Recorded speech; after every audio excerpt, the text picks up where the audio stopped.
ሄሎ ሄሎ ማነህ? ቤት ኪራይ ባለቤት አልነገረችም? ቤት ኪራይ አንድ ወር ሳትከፍል ሁለተኛ ወር መጥቶብሃል። እየሞከርኩኝ ነው ትላለህ እንዴ? አትሰማም እንዴ? እየሞከርኩኝ ነው። ያንተን የቤት ኪራይ ልከፍል እየሞከርኩኝ ነው። የልጆች ትምህርት ቤት ልከፍል እየሞከርኩኝ ነው። የሚበሉት አጥተው እየሞከርኩኝ ባለቤት ለማውጣት ሰው አይደለ እንዴ? ይኸው ተመልከት።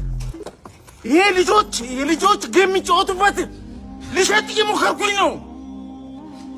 አስብ እንጂ ሁሉም ሰው እየሞከረ ነው። በዚህ ሰዓት እጁን አጣጥፎ የተቀመጠ ሰው አለ እንዴ? ታገሰኝ በቃ እየሞከርኩኝ ነው።